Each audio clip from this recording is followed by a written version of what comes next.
let's get your first. What's your initial reaction? What President Obama had to say tonight? Well, Bill's already blogged on it, so why don't we let him go? Do you want me to look? The impact on climate is profound, and clearly it's a agreement between people who don't want to do very much about climate, the most coal-dependent nations in the world. But in some sense, the effect on climate is almost secondary. The real effect is on the international system that we've spent 60 years since the end of World War I, really 70 or 80 years, building a idea that there's something to the idea of international governance, that we have the UN, that it means something. We've always put it aside when it came to serious questions of war and peace. No one really ever let the UN stop them from having a war. And now we've decided, in essence, to bracket the category of fossil fuels and global warming. So, you know, what's the UN for? You know, hand out orange boxes on Halloween so you can collect money for UNICEF, you know. That's amazing. I would think the person most codswalloped by this whole thing would be Ban Ki-moon, followed by the 189 nations that have no say in this agreement, followed by international civil society, who it's a little unclear exactly what its role now is and who it is trying to influence. This strikes me as much more deep and profound than merely a failed climate agreement. Yeah, I was struck by this phrase that it was a first step, because obviously we all know that we're well beyond the point of first steps, but also that this is in many ways a step back. We went from an agreement that every country had signed except the U.S., and we went from an agreement to one that is signed by 4 countries, and an agreement that was, at least in theory, legally binding, to an agreement that is voluntary. So those are both steps backwards. And an agreement that actually had a number in it, even if insufficient, to an agreement with no numbers at all. And I guess the only answer to that is, but Kyoto didn't have China, it didn't have India. That's what Obama has brought to the table. But I don't think that we can just let that stand, because it's entirely voluntary. They've substituted legally binding for transparency. The idea at this stage in history, after we've seen the way self-regulation worked in the derivative sector, that we would trust our climate to self-regulation seems like madness to me. And it's the carbon foxes guarding the carbon henhouse, a sort of splitting up guard duty over the carbon henhouse. The interesting thing about this is I imagine it'll play well domestically in the United States. It already is. And that will have, in some ways, that'll be the worst effect of the entire thing, that it'll reinforce America's idea that it's exceptional, and now it's found a couple of other exceptional nations that have the same fixation on endless economic growth to go with it down this particular path. What do you think about Obama basically said that trust needs to be built between the nations before anything really can get done. Do you buy that? Is that where we need to go? Or is that what's lacking here? Well, I think a huge amount of trust was broken. And when I interviewed Bernadette Muller, who was one of the chief negotiators for the G77, just a controversial figure because she was kicked off the Philippine delegation and had to be adopted by Sudan. And this is after Hillary Clinton paid a visit to Manila. And she was talking about why it was important to have a common text that goes back and forth. And she said it's because it is about building trust between countries, that you are genuinely in a dialogue. And when you have these agreements that seem to emerge out of thin air, it breaks down that trust completely. And there's a quote from the Bolivian ambassador to the UN saying that they felt like they were in the matrix, where there was an alternative reality where things were going on, and the reality that they thought was reality wasn't actually reality. That does not build trust, and that's what's just happened tonight, where everyone's been completely blindsided. But to me, I do think it could be worse, and what could be worse would be every country in the world signing on to a non-legally binding agreement without emission targets that would bring us, as we know now from leaked UN documents, to 3 degrees, and according to other sources, 3.9 degrees. And selling that as a triumph. I think that would be disastrous for the planet, because however they spin this, I think we all know that this is a failure.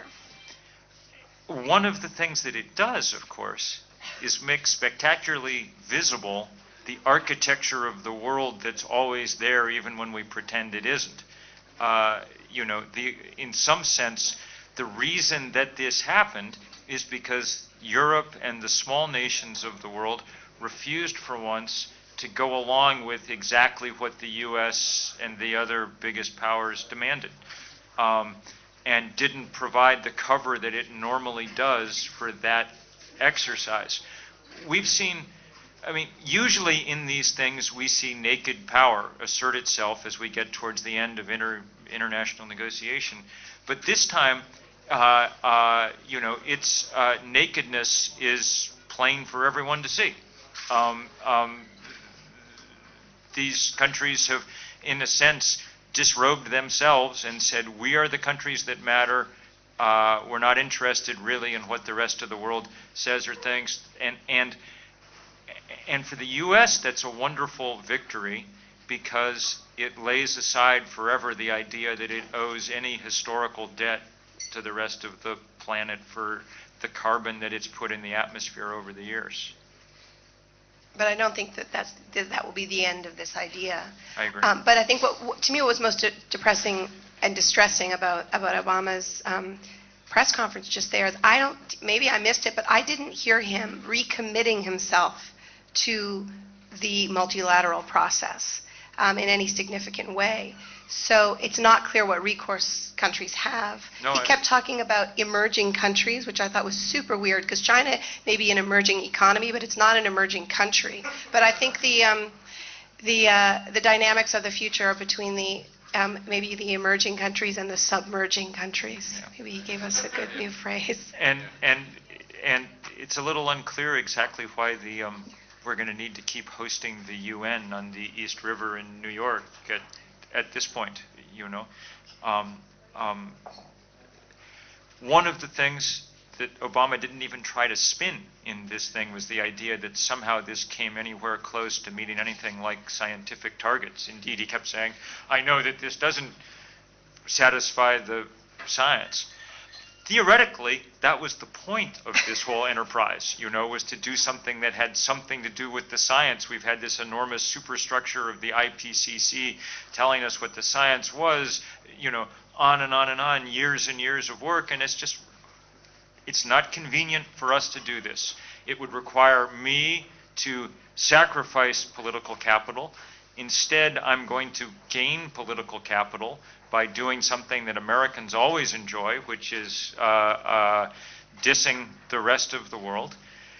And one thing worth noting is I don't think George Bush could have gotten away with doing it this explicitly. I think the reaction would have been sharp, strong, swift against it. It won't be, for the most part, in this case, is my guess. And there's something particularly ironic in the fact that progressives worked unbelievably hard to elect Obama, and in certain ways, this undoes or starts to undo one of the most powerful progressive ideas of the last century. I also think we should be really careful about not perpetuating this idea that it is a breakthrough that he got China and India and South Africa to sign to this deal, because the consistent position of these countries, as well as Brazil, the other major developing country emitter, has been that they are willing to make cuts as long as the U.S. seriously leads. So if the U.S. had come in with very, very deep emission cuts, I think we would have seen some probably bolder measures from those countries. That was their stance going in. They were very clear that they didn't want to be the spoilers, and instead we get this very lukewarm agreement that doesn't bind them to anything. And already the U.S. press is celebrating this as some kind of Nixon in China moment. And I really think we shouldn't buy. It's like Nixon in China, but in the reverse, you know. Nixon in China was a conservative managing to pull off, in essence, a liberal coup. This, in many ways, is a liberal, or at least is a liberal managing to pull off, in many ways, the thing that conservative forces in the U.S. have dreamed about for 60 years. I mean, the slogan of the John Birch Society from its inception was "Get the U.S. out of the UN," and at least in terms of carbon, that's what just happened. What's next? Where do we go from here? Look, we'll regroup and figure out how to campaign, but it's in a different place.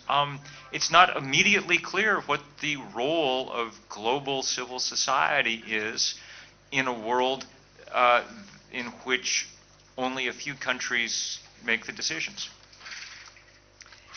I mean, Mexico is going to be hosting the next one of these. There is already some strategizing towards Mexico. I think it is an interesting space in which to have these discussions. I mean, I'm not saying everybody should fly to Mexico by any means, but I think it keeps a few things on the agenda really clearly because of the economic ties. Because of NAFTA, it means that we can have more of a spotlight on the tar sands. It means that the migration elements of climate change are going to definitely be in the spotlight if we're having it in Mexico. And I think it means that it's going to be a lot harder to not listen to some of the most interesting voices on climate change, which are coming from Latin America, like the Bolivian delegation, which said a lot of really interesting things here, but didn't get much of a hearing in Latin America. Very, very powerful social movements. And it'll be a really different space than Copenhagen. Not that they don't have powerful social movements, but it could get kind of crazy there. We'll have to figure out some stuff before that, and it's shaken the terrain in a serious way. It'll take a little while to figure out what the world looks like, because I think it looks different now than it looked a couple of hours ago. I mean, it's possible that we're just all overreacting in the first moment or whatever, but it feels different. Yeah, it feels like this whole process that we all spent a lot of time buying into and trying to, make work to some small degree just sort of disappeared all of a sudden. And the matrix. That's right. And the forum, and all of us who are under the age of 60 or 65 or something have grown up with the idea that the UN is how one deals with international disputes. It's always been completely contentious that we didn't use when we skipped the UN in terms of war, say, when people, even George Bush tried to get the fig leaf of the UN in order to go into Iraq, did get the fig leaf of the UN, yes, sort of, to go into Iraq. Barack Obama just said tonight, we don't need that fig leaf. We're going to do this on our own. And the sort of implication was other countries are a pesky nuisance. They're not quite ready for this sort of thing.